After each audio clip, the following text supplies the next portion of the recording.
Hi, this is Miss Andrea. I run a science workshop for the Children's Museum of Houston, and I'm here courtesy of the Harris County Department of Education, Case for Kids, City Connections grant, which is funded by the City of Houston. And I'm bringing you a project today. It's kind of an art project, but also kind of a gardening project, and that is a little mini garden. Um, some of you may not have room in your houses. Maybe you don't have a yard. Maybe you live in an apartment. So what I decided to do was, how can we have a little mini garden that we could have in our room, or we could have on our balcony, or we could have right outside our door? And I saw these tops, and I thought, oh, this is perfect. I love the colors of this. These are the tops for laundry detergent that I get, and I love the variety of different colors. Um, then I started thinking, what else can I use? So I found this. This is really cool. I put my aloe vera in it. It's really just a cat food can, and I kind of even like it just with the metal. I really like it. It really goes with the aloe vera. So I did put a ribbon on it, and the ribbon. Oops, I got to slide it back on.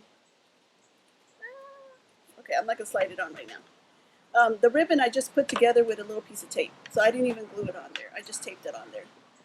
Now I also looked at a teacup or tea. What do you call it? Bottle. And I was going to use this part, and so I cut it. But then after I did that, I really liked the top. I liked the shape of it. It was so pretty.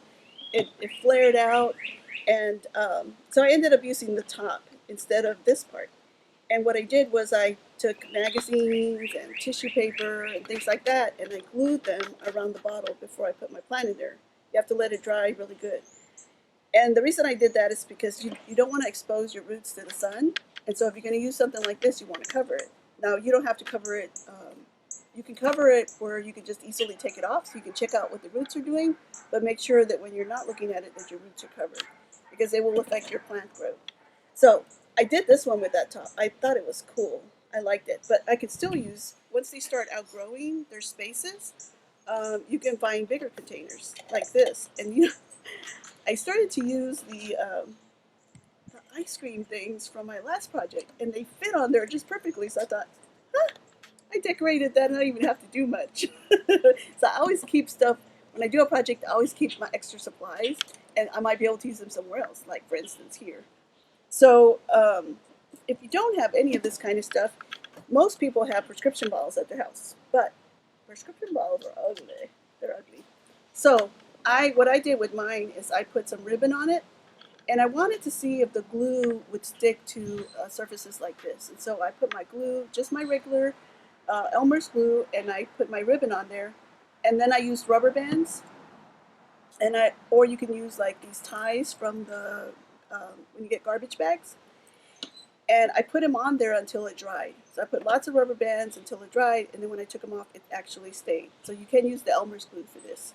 So I used a little bit of extra ribbon. I had some ribbon lying around, and I used some ribbon to do it. The one thing I will say about all of these is they have to have exit holes for the water. So the easiest thing is to take a drill and drill some holes in there. You need to drill several holes so there's good water drainage. If you have something like this that has a lid on it, a little lip, you want to also make a hole there because you don't want water to collect. That's if you have them outside. If you have them inside, it's probably okay. But outside, you could get mosquitoes because of that. So you want to make a drain hole. So that's what I did with my purple one. I put a little drain hole on it. If you don't have a drill, there's other stuff you can use, like nail. I also used to make the holes on this one. I took my box cutter, and if you use a box cutter, you need to get an adult to do this for you because you can easily cut yourself. I took my box cutter, and then I made holes, and then I just made them bigger by going back and forth with it. You say, well, I don't have a nail, I don't have a box cutter. What could I use? Go look for something. That's what I'm trying to teach you. Go look for something. I found, this is really crazy, but I found some tweezers. And I took these tweezers and I just started going back and forth like I would with a nail, and I made my holes. So some of these holes were made with these tweezers.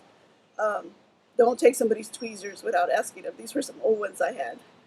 So really, it's the same thing as I've told you with everything else. You just start looking around, and once you start looking around, you start seeing more and more stuff that you can use.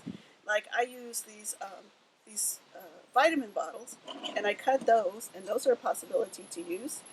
I have some cups from some fruit cups, and I just took the label off of it, and those are nice.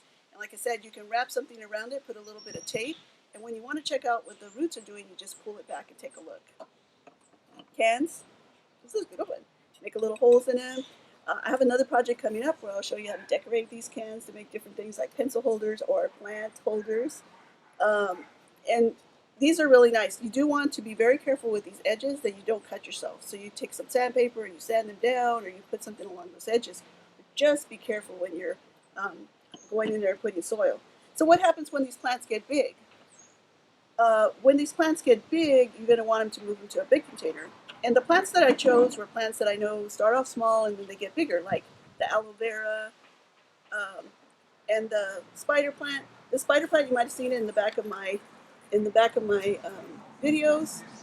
I really like the spider plant because it gives off. It's one of NASA's 15 plants that help to clean the air or give off oxygen. And so I feel like I have a lot of these around. I'm doing my part to help to keep the environment clean and healthy. And they give off these little babies. So you can kind of see the little baby here that has roots. So the mama, she puts out these long shoots, and then the little baby grows, and then it'll start to grow roots. When it has roots like that, you're able to take it off of there and plant it into a little planter like this. At some point, it'll get so big that you can't have it in the little planter. So that at that point, you are just going to move on to larger containers, like the water bottle or the can, and eventually even to, like, do you remember the water container used for the roly-poly habitat? You could do that. You could cut the top off and put soil in there and grow it up this way, or you can cut it this way around and grow your plant from there. So I like this project. I think it's cool. I love the idea of having these little mini plants in the house, and once they start getting bigger. So like if you have a small apartment, you live in a small apartment, even this size is still good. And so you can start off small, have your cute little mini garden, and then make it bigger. And sky's the limit. I mean, you can use anything for this. Start thinking about the things that you have around your house and what you could do. And if you run across a problem, remember that a problem is just an opportunity. It's an opportunity to be creative, to think, to problem solve, and to be successful. So I hope you enjoyed that project.